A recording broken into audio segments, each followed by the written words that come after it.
That dude is naked. He is butt naked. There is no good naked at work. Not in my line of work. Hey guys, we're gonna watch another episode of Cops from season 1 or season 2. This one's gonna be a really good one. It's from Philadelphia, Pennsylvania. I think it's 1989, 1990. Regardless, this is crazy. The suspect they're dealing with is absolute. You're gonna watch it. Check it out. Stay with it to the end. Watch the video. You're gonna love it. Hello, police. So they got this. Police? That's right. Help me. My dad is downstairs. Somebody's trying to break in. What's the address? So this kid, I guess he's dialing 911 for his dad. His dad just shot somebody in a burger in progress call. He just shot the guy. Okay. That's Yes. it's gonna be an intense call right there. Is it a house or apartment? It's a barbershop. I'm right above it. You gotta call Yep. the barbershop. Okay. There's dad right there. Just made a phone call. Yeah, so now it's just it's a race for time. They got to hurry up and get there. They don't know if the guy's dead, if he's still alive. They don't know who shot who. Can you get an address? This is 1626 over here. Yeah, they're trying to figure out where the location is. Now they're backing up. So when you're watching this, you just see a couple of cops driving to a location. They're looking for an address. You can hear them calling out the numbers to each other, you know, the building numbers for the address. But what you don't realize is the amount of multitasking that's going on right there. I want you to think about that for a second. You got 2 police officers just received a dispatch call to a man who was shot at a barbershop, called in by a 9-year-old kid. The phone was passed off to the father. Now father calls and says, hey, we're above the barbershop. I just shot somebody. I just shot an intruder. So that's the information that these cops have at the time. Now understand this, there's a lot of multitasking going on. It's not just driving to the scene and finding out where it is. They're, number one, trying to figure out where the address is. They have to consider what they have on the other end, right? Who got shot? Is the guy still alive? Does he still have a gun? Why did they shoot him? How many guns are there? So all these things are racing through their mind. Plus, they're trying to find the address. Obviously, they don't know where the address is, so they're trying to find the address. They also have to consider tactically parking, something I'll talk about here in a few minutes. But they have to consider, where am I going to park? Where's the safest advantage for me to park? So that's going on in their mind. And obviously, they have to listen to the radio. They still have to talk on the radio. They have to direct other units where they're at and let everybody know what's going on and keep everybody updated. The amount of multitasking that you're seeing here that the average person doesn't know what's going on. This is what brings your adrenaline from here to here as a police officer. And so that's what you're watching here. On your side. Yeah, so it looks like they overshot their address.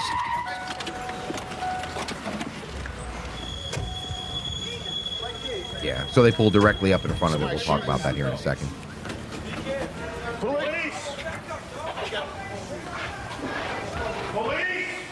They run right to the threat. Oh, shit. He just shot at him. They got shots fired. Dude, they have no idea at this point who's shooting. They have no clue. That's a very, very intense situation. Does he have a 6 shot in his hand? Police, come out! Police, come on out, man! Police, come out! Police! Not backing away. They're holding their positions.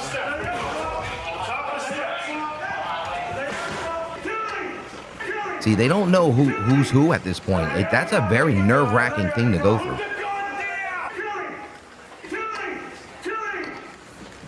And the guy's yelling, shoot me, shoot me, shoot me. So we have a guy who's already been shot, right? 911 caller said, I just shot this guy. The young kid said, my dad just shot somebody. So we know somebody shot. Now you got this guy, as the cops walk in, fire rounds. So we know that somebody's still armed, right? We don't know who. We don't know if it's the bad guy. And then you hear, shoot me, shoot me, shoot me. So there must be a million things going on through these cops' minds right now. But at the end of the day, right now, they're doing a great job. They're holding their position. They're giving them commands. You know, let me see your hands, drop the gun, whatever commands they're going to give them. But they're doing a great job. But that's a nerve-wracking thing right there. All right, here comes backup. Here comes the cavalry.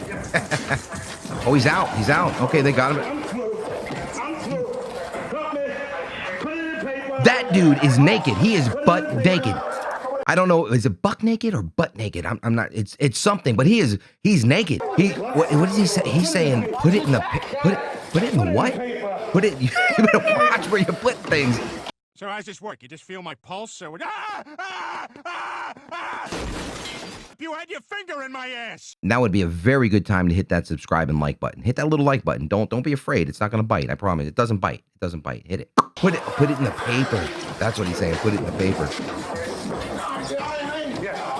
Damn, look at him. Oh yeah, he's naked. Woo! You're gonna look out for the ding-a-ling. Oh yeah, there he goes. What do you grab onto? You're trying to roll with him. What are you gonna? You know, if you're a wrestler or a BJJ guy, you know that space is your enemy. You want to get in tight. You want to grab a hold of him.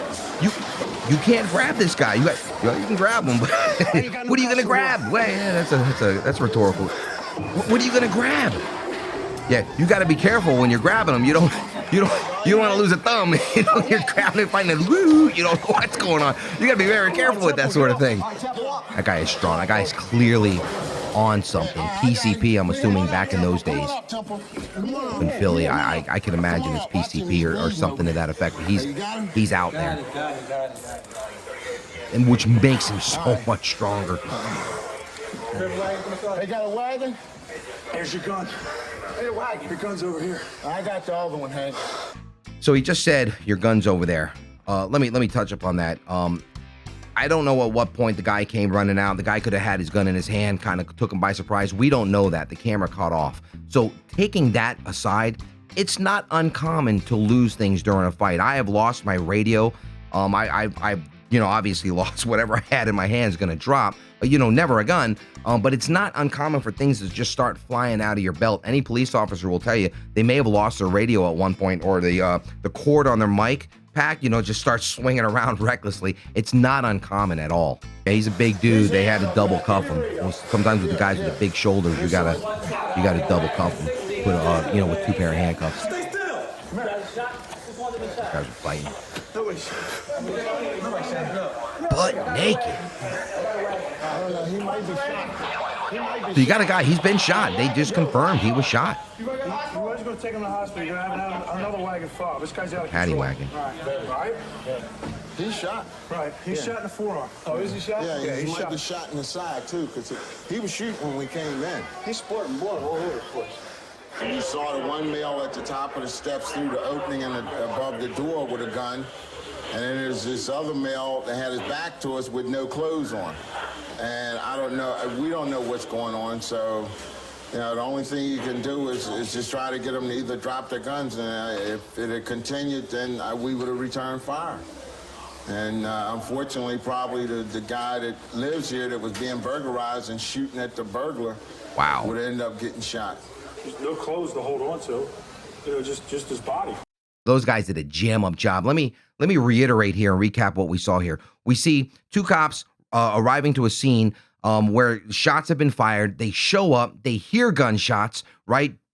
Conceivably shooting at them, but they hear the gunshots. They don't run away. They run towards the sound of gunfire. They hold their position. They wait for units. And all of a sudden, here comes a naked man, right? And they're swinging and fighting. You're like, oh, put that thing away. There's all kinds of chaos going, but at no time did they ever back out. They never backed out. They never ran away. They went right into the threat, and they handled it professionally. They did a great job, man. You don't know what's going on with this guy. He's not packing any weapons. Well, you're going to look out for the ding-a-ling.